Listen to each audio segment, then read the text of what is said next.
week following the meeting felt like a hallucination. Cybella went to school. She took notes in history. She ate lunch with her friends.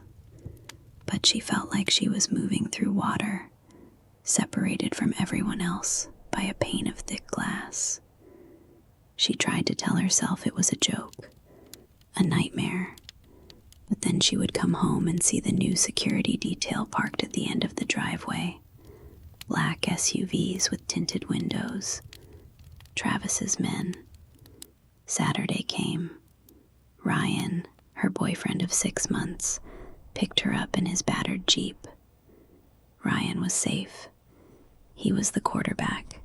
He had floppy brown hair, and he worried about things like passing algebra and winning the district championship.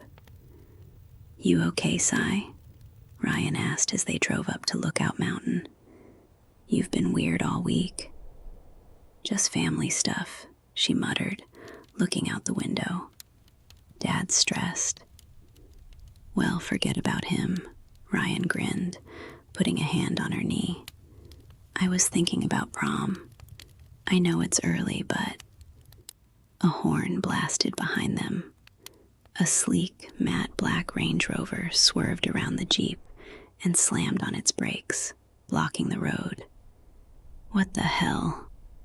Ryan slammed on his own brakes, the Jeep skidding to a halt. "Is this guy drunk?" The driver's door of the Rover opened. Travis Prowel stepped out.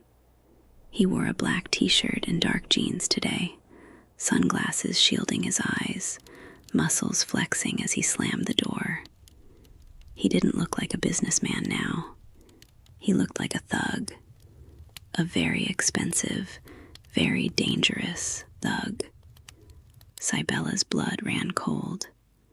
Travis walked to the passenger side of the Jeep and wrenched the door open. "Get out," he said to Cybella. "Hey!"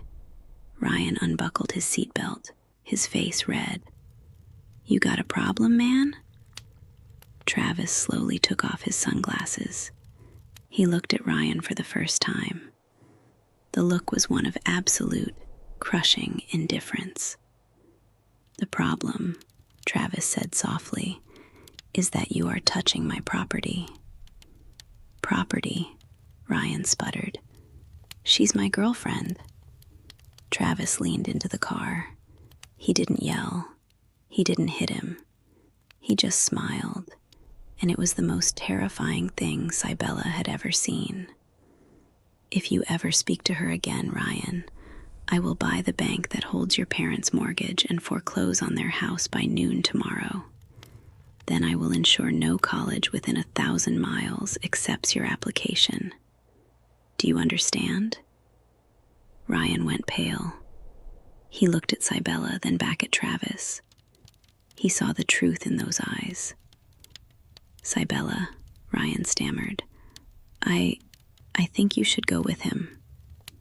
The betrayal stung, sharp and hot. Cybella looked at the boy she thought she loved, seeing him shrink under the weight of a man like Travis.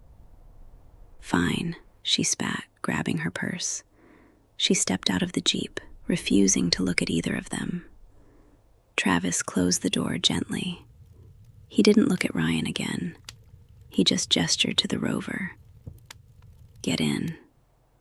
As they drove away, leaving Ryan's Jeep in the dust, the silence in the car was deafening. Cybella stared out the window, her knuckles white as she gripped her purse. "You didn't have to do that," she whispered, her voice trembling with rage. "Better now than later," Travis said, his eyes on the road. "He was a child, Cybella. He would never have been able to handle the weight of you." "And you can?" she shot back. He glanced at her, his expression unreadable. "I'm the one who put the weight.